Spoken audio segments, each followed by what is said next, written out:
Good afternoon. This is the Norfolk Polish Heritage Group Oral History Project. Today is the 25th of January 2017, and we are going to interview Richard Minkler about his Polish connections. So Richard, good afternoon. Good afternoon, Adrian. Could you tell us first of all, we know your name, but just confirm that's your name, and perhaps let us know when you were born. Okay, well, my name is Richard Minkler, actually Richard Gregory Minkler, and I was born in London in 1962 on the 7th of February. And what are your Polish connections?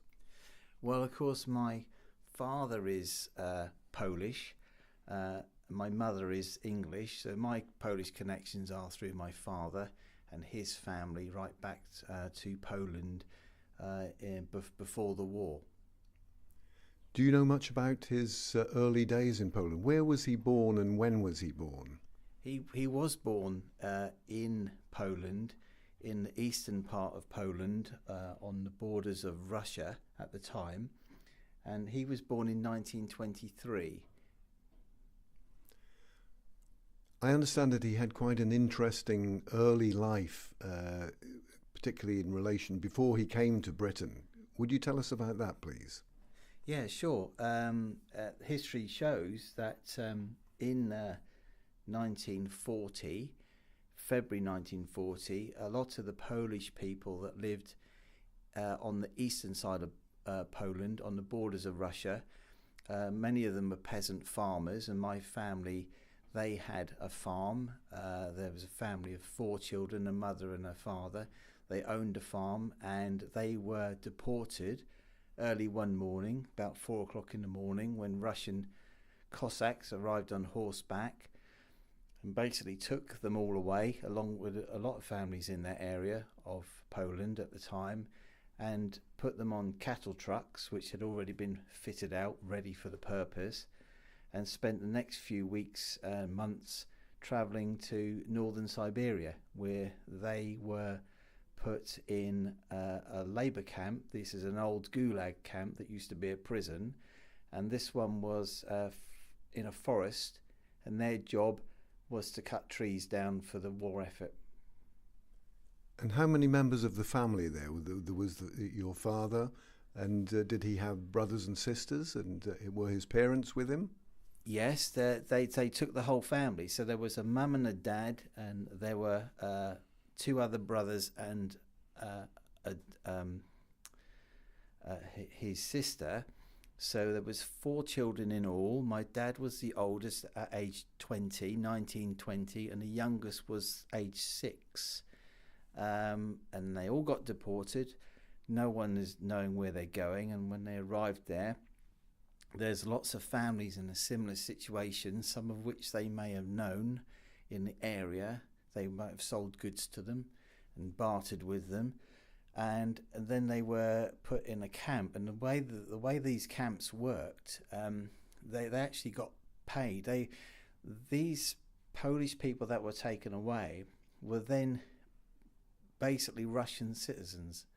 That's how it worked. They weren't prisoners in the eyes of Stalin, they were citizens, but they had to work at these camps, cutting down trees and getting all the things felled, and the wood had to be shipped out for the war effort. And this was like a big manufacturing base, and they were paid based on the work they would do. So Auntie, this is my dad's sister, who's previously told me that the father wasn't very well from the outset, and he couldn't work, and if you didn't work you didn't get paid.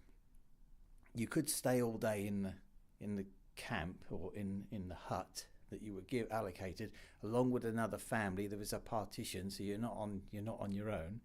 It's not a very nice place to be, but you don't get paid, and each member of the family is only paid enough to buy food for themselves. So the story goes that grandfather, he wasn't very well, couldn't work very hard. His dad's mother, she could work. My dad could work.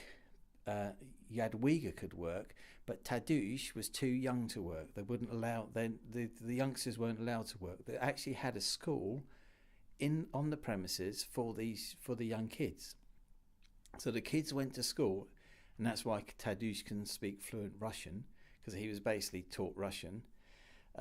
My dad worked really hard, and basically they earned enough money to buy things and buy food on the camp in order to survive. But there are stories, and Auntie had stories of other families that couldn't work hard enough and didn't have any food, and they died. It was a really nasty place. So tell me about how they left that situation. How many years were they there, and then how did they leave? Well, they were there for about 1.5 years. And what happened, history shows that Churchill had a meeting with Stalin, and at the time Stalin needed help because Germany had invaded Russia. Churchill convinced Stalin that all of the Polish prisoners he had taken, and there were millions of them, a lot of them were previously soldiers, and that's why they were incidentally put on the east side of Poland in these farms.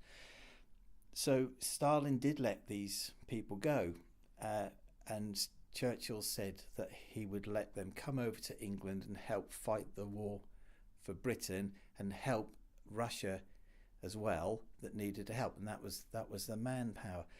So a decree was issued, and this is an interesting story that Auntie did tell.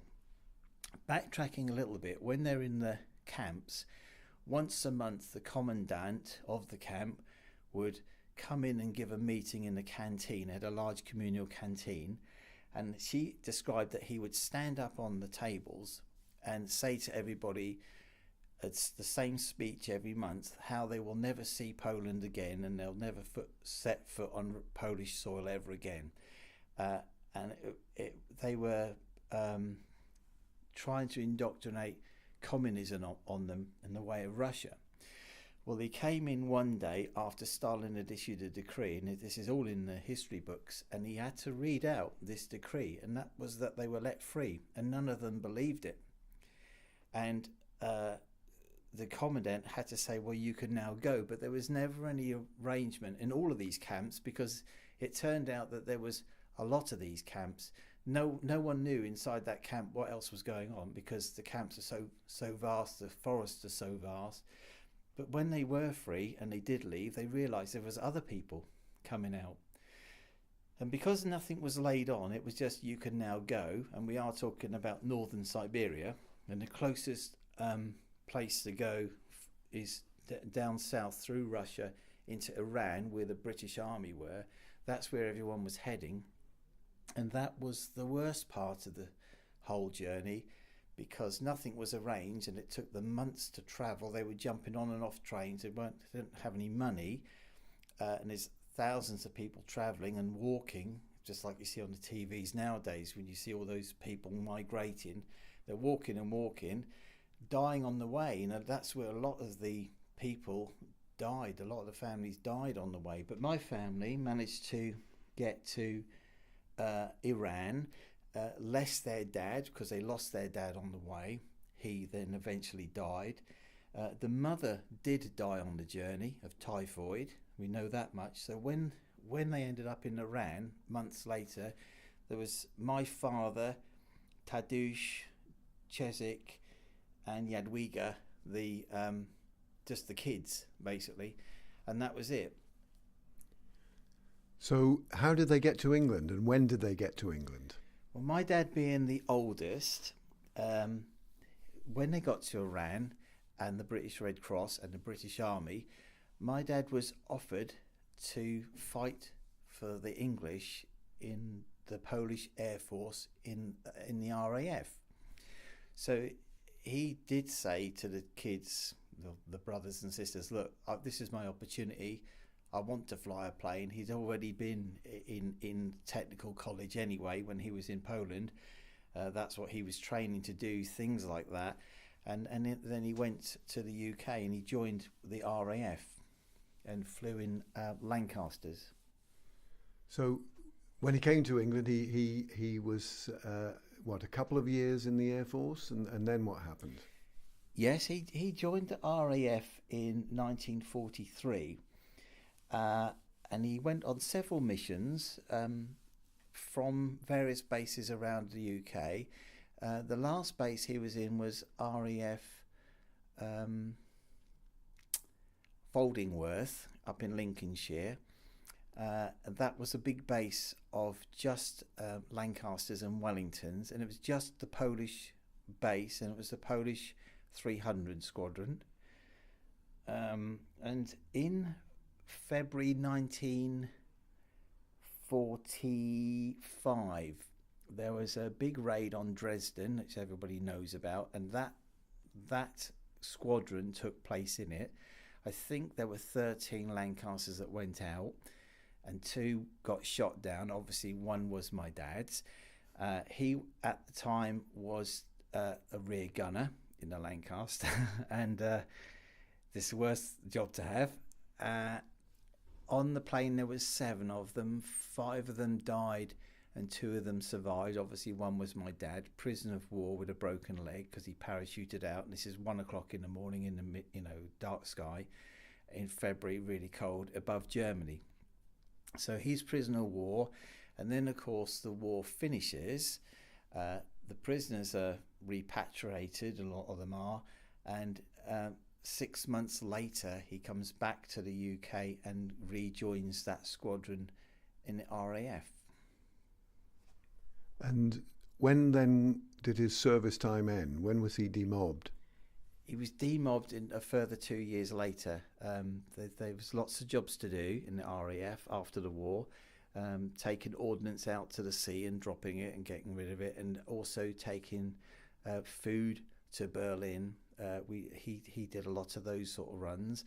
Then he was demobbed, and from there, about that time, he met my mother. She was in the RAF, and they met in Lincoln, in Lincolnshire. What was her name? Dorothy Simpson. That's a new married name. Dorothy Minkler, used to be Bragg. Dorothy Bragg. So like a lot of the Polish airmen, they met English wives, and then they moved to East London because my mother's mother lived in East London. And I understand they were business people. They were. I think everybody was a business person then. Everyone sort of had the fingers in something, buying and selling things. They had a little shop which they sold confectionery and things like that in Leytonstone Road in East London. And my dad, after the war finished, and I think the RAF would pay for this for the Polish people, he was trained in the bakery industry, and he worked at a baker's.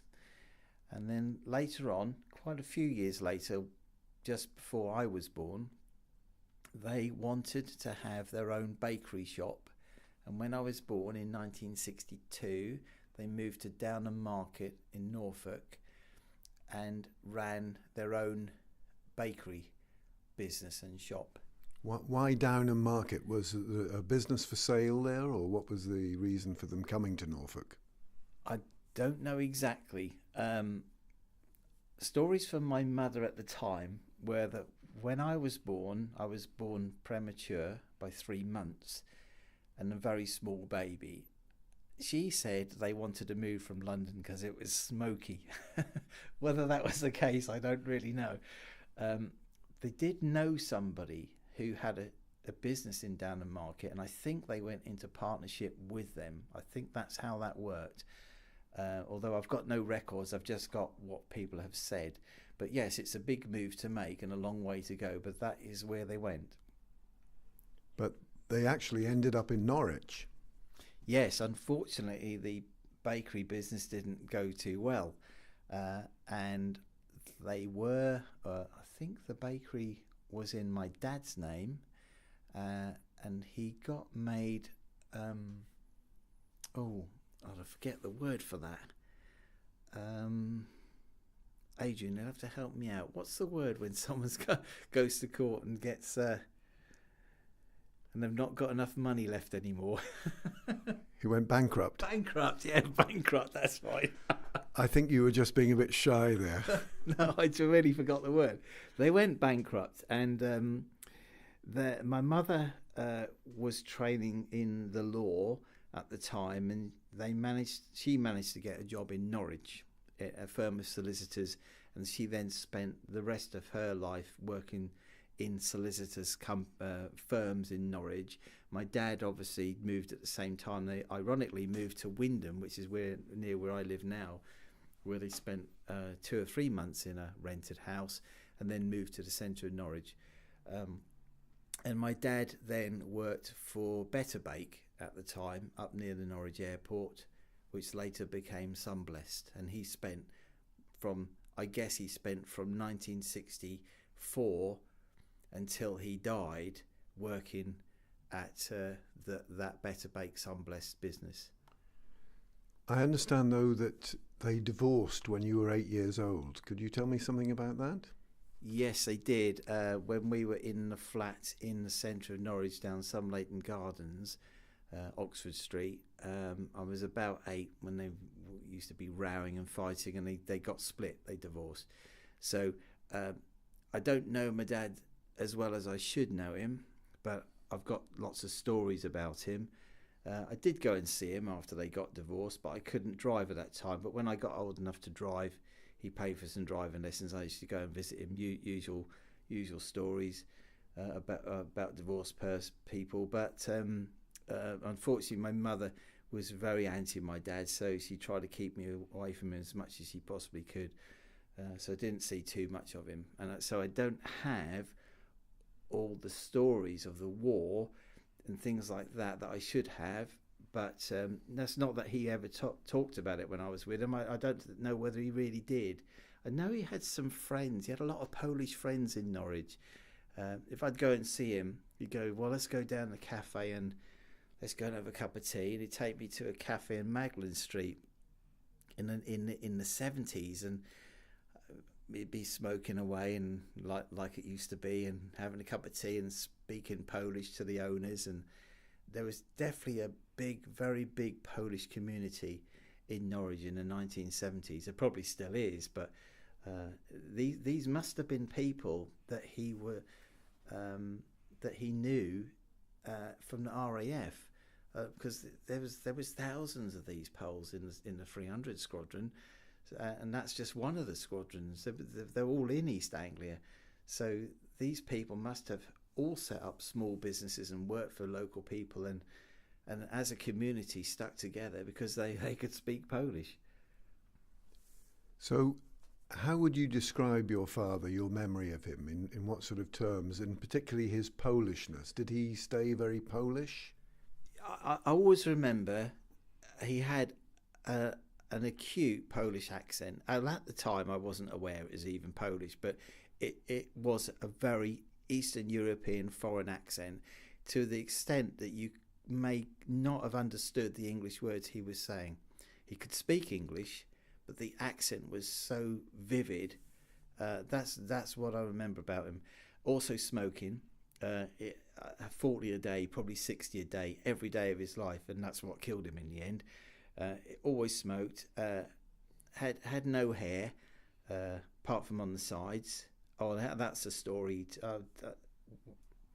That's a story I could say. When I was a child, I said, Dad, why have you got no hair? Where's your hair, like you do as children?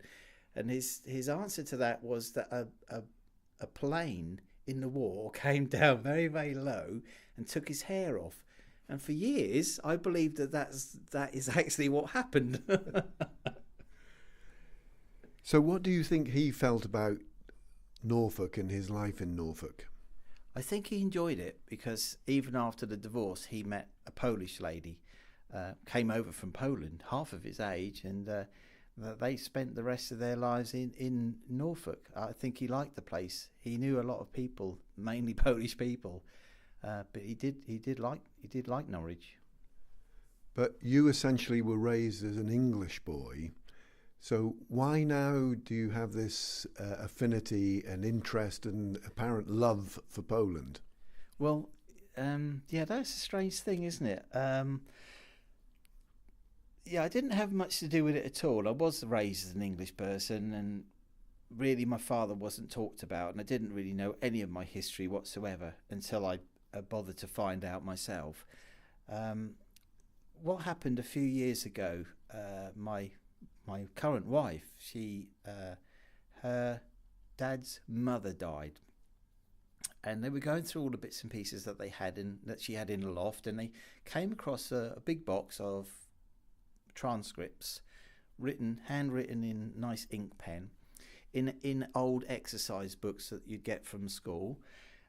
Quite a stack of them, about 12, and these were written by her dad's mother's father, who was in the First World War. And it's a very good read. It does read like a book. It's very good. And when Jo got these, she said to her dad that she would transcribe them onto the PC so they were for all the whole family to read. And she started doing it. We were reading them. And I was saying, that's fascinating. That's amazing. And then because it was war related at the time, I said, well, my dad was in the war. And then, of course, I started to do the research I should have done years ago, then really did find out what my dad did do. And I understand you're even trying to learn Polish now. What about that? Tell us about that. Tak, yes. Trying to learn Polish, yeah. It's very difficult, let alone the grammar is hard. Just remembering at this age some of the words. But I've got a few words, and although it's not conversational level yet, I think it will be there. It's going to take a lot of years though, but it's nice because I've now joined a group and we get to talk about things, and it's just nice new things to have in your life now, and nice people as well. So the learning the language is a long-term project, probably 10 to 20 more years, but I'm in no rush to learn it, but it's nice to be able to know about your family history, the language itself, and the whole history of Poland, and meet Polish people. Richard, thank you very much indeed for your story.